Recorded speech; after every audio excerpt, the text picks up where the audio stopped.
siya'y may kakayahang iligtas ng lubos ang mga lumalapit sa pamamagitan niya, yamang lagi siyang nabubuhay upang mamagitan para sa atin. Kaya yung Panginoong Hesus na sinasamba ho natin, mga kapatid, hindi po patay. Yung religious founder natin, hindi siya patay.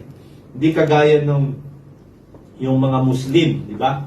Na inikilala nilang propeta si Muhammad. No, na sabi nila, the last prophet of Allah. But Allah is just, we do not know kung sino si Allah. And his prophet Muhammad is dead long time ago. In fact, if you go to Mecca, you will find his grave there. He is dead. He is no longer alive. Confucius, the founder of Confucianism, he is dead, he is no longer alive. But Jesus of Nazareth, the founder of Christianity, he died, yet he lived again. Kaya mga kapatid, yung mga dasal natin at mga pakiusap natin sa Diyos, naririnig ng Panginoong Hesus. Kasi nga buhay siya.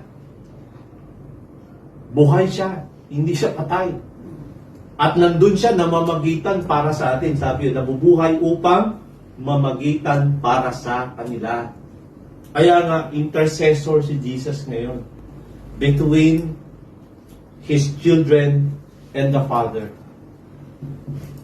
Nandun siya yung nasa sa pagitan ng Diyos at tao. Kaya kapag may mga hiling tayo, may mga request tayo sa Amang Diyos, anong sinasabi natin pagkatapos ng ating dasal? Amen. Amen? Sa pangalan Amen ni agad.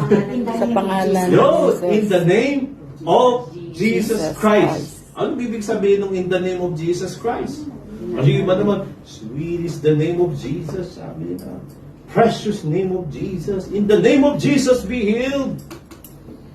Ay, ang focus ng mga tao, yung literal na pangalan, Jesus. Yun daw yung makapangyarihan, yun daw yung nagpapagaling. Kaso yung pangalan Jesus na kapitbahay namin doon, walang araw na hindi lasing eh. Paano yun? So pag sinabi mo, in the name of Jesus, sinong Jesus ang tinutukoy mo? Baka yung Jesus na lasing, tinutukoy mo.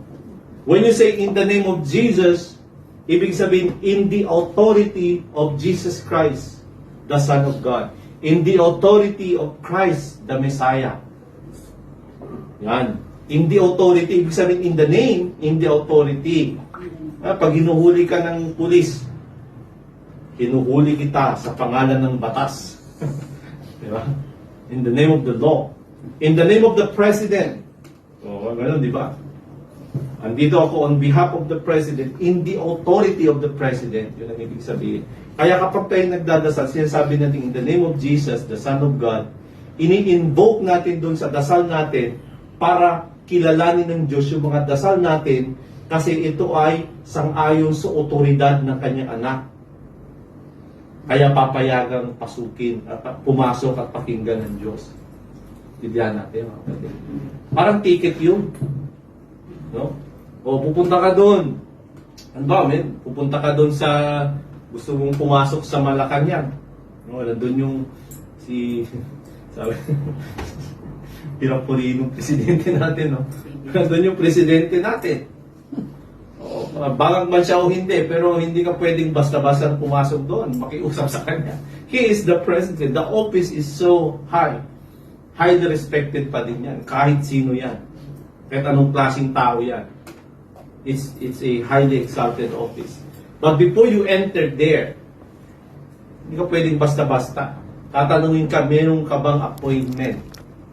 Sinong